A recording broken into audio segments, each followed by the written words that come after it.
김민하 기자 어서 오세요. 안녕하세요. 첫 번째 항목은요.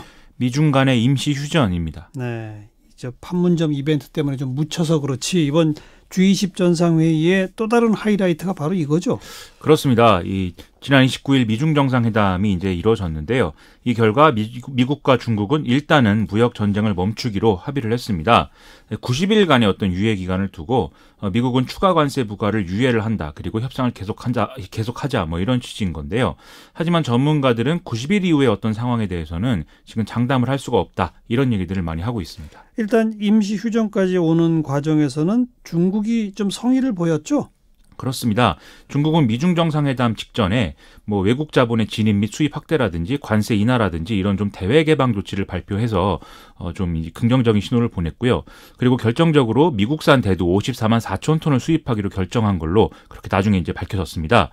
중국의 이런 결정은 도널드 트럼프 미국 대통령의 주요 지지 기반인 농업 종사자 계층에 이익을 줄 수 있는 그런 결정이었고요. 예. 도널드 트럼프 대통령은 미국 기업이 화웨이에 장비를 팔 수 있도록 허용하겠다라고 얘기를 해서 좀 제재 완화 취지의 어떤 발언으로 이에 화답을 하는 그런 모습이었습니다. 그런데 정작 그 화웨이 제재에 대해서는 계속 논란이 이어지더라고요. 그렇죠. 레리 커들로 백악관 국가경제위원장이 이 미중 정상회담 바로 다음 날에 트럼프 대통령의 발언은 국가안보와 무관한 분야에 한정된다. 이렇게 얘기를 해서 좀 논란이 커졌는데요. 네네. 국가안보와 관련한 장비는 어떤 것도 상무부의 거래 허가를 받지 못할 거다라면서 트럼프 대통령이 협상에서 물러선 것이 아니다라고 강조를 했습니다. 의회도 지금 여야를 막론하고 이 트럼프 행정부가 중국에 대해서 뭔가 양보를 하는 것에 대한 부정적인 평가를 막 내놓고 있는데요.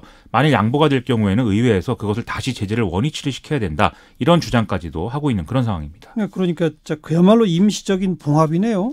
그렇죠. 이제 핵심 쟁점에서 양국 입장이 여전히 평행선을 달리고 있다. 이것이 이제 문제겠는데요. 미국은 중국 정부가 뭐 기업에 지원하는 보조금이라든지 그다음에 지식재산권 및 기술 이전 등에 대한 어떤 시정을 요구하고 있는 상황입니다.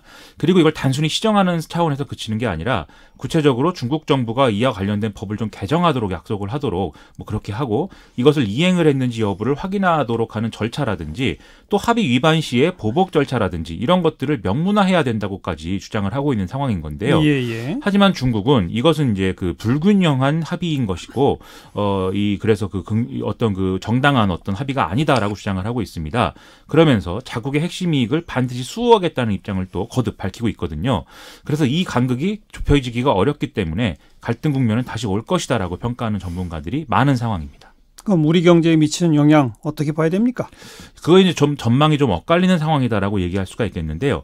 오늘 한국은행 부총재가 이 무역 협상을 양국이 재개한 것에 대해서는 뭐 단기적으로 우리 경제에 긍정적인 영향을 줄 것이다 이렇게 평가를 하긴 했습니다. 하지만 중장기적으로 볼 때는 아무래도 불확실성이 높아지기 때문에 앞으로 좀 예의주시할 필요성이 있다 이렇게 평가를 했는데요. 정부가 이 올해 하반기 경제정책을 3일날 발표할 예정인데 이 경제성장률 전망치를 하향 조정할 것이다 이런 예상 또한 나오고 있는 상황이어서 이 점도 좀 주목을 해봐야 될 필요가 있겠습니다. 그 하향 조정의 원인은요? 애초 정부는 올해 상반기까지 경제가 부진하다가 하반기에 경기가 반등할 것으로 봤는데요.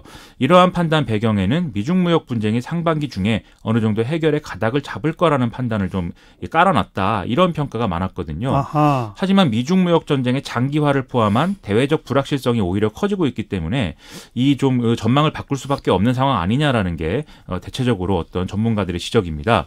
그다음에 오늘 6월 수출이 지난해 같은 달보다 13.5%가 줄어서 3년 5개월 만에 최대 감소했고 7개월 연속 하락 추세라는 사실도 이제 보도가 됐는데요. 예. 이런 점들을 종합을 하면 여러모로 좀 기민한 대응이 요구가 되는 상황이다. 이렇게 좀 평가를 할 수가 있겠습니다. 그렇군요. 자, 시사위키 두 번째 항목은요? 희비가 엇갈리는 노동 현장입니다. 노동 현장 어디요? 오늘 홈플러스가 1년 이상 일한 비정규직과 무기계약직을 이제 정규직으로 전환한다고 발표했는데요. 예. 이로써 홈플러스는 전체 직원 2만 3천여 명 중에 정규직 비중이 99%인 사업장으로 변모를 했습니다. 잘 됐네요. 그렇죠. 하지만 또 여전히 갈등이 지속되는 사업장도 있기 때문에 좀 이 모든 상황들을 좀 살펴보겠습니다. 네. 먼저 그 홈플러스 정규직 전환은 정말 제대로 된 정규직 전환 맞습니까? 별도의 자회사를 설립한다든지 뭐 별도의 직군을 신설하는 뭐 이런 것들을 뭐 애초에 뭐 준규직 방식이다 뭐 이렇게 비난하는 그런 경우도 있었는데요. 이번에 홈플러스의 경우에는 이런 조건 없는 정규직 전환이고 이런 기준으로 보면은 국내 최대 규모다 이런 평가를 내릴 수가 있겠습니다. 이에 따라서 무기계약직으로 입사한 직원이 점장으로 승진할 수 있는 길이 열렸다 이런 평가도 나오는데요. 아하. 홈플러스 측은 이 평균 근속 기간이 지속적으로 앞으로 증가해서 안정적인 점포 운영이 가능할 것으로 기대한다 이렇게 밝히고 있습니다. 이번 정규직 전환 대상 직원 가운데는 1997년 7월에 입사해서 22년째 근무 중인 직원 3명도 포함되어 있다고 하니까 이야. 이런 식의 이제 장기 근속자들이 앞으로도 늘어날 거다 이런 얘기인 것이죠. 22년째 근무 중인데 여전히 정규직이 아니었다는 게 사실은 참 문제죠. 그것도 참 놀라운 부분이죠. 예, 홈플러스는 그나마 이제 잘 되는 곳이고 반대는 어디가 갈등이 심해요? 지금 갈등이 심한 걸로 보도가 되고 있는 대표적인 사업장이 한국도로공사입니다. 그렇죠. 이 한국도로공사는 오늘부터 전국 고속도로 요금소의 수납원들을 자회사 소속으로 전환한다 이렇게 밝혔는데요. 이에 따라서 용역업체 소속이던 6,500여 명의 요금 수납원 가운데 5,000명 정도가 자회사 소속으로 전환이 됐습니다. 예. 그런데 이것을 거부하고 지금 직접 고용을 요구하는 수납원들이 있는데요. 이 사람들은 계약 종료 상태가 지금 돼 있는 상황이기 때문에 어제부터 경부고속도로 서울요금소에서 고공농성과 집회를 벌이고 있는 이런 상황입니다. 근데 도로공사는 원래부터 이 수납원들이 용역업체 소속이었어요? 원래는 한국도로공사에 직접 고용이 되어 있는 상태였는데요. 2009년 이명박 정부의 공공기관 경영 효율화 이후에 외주화된 그런 이제 상황입니다. 이 요금 수납원들은 2013년에 근로자 지위 확인 소송을 냈는데요.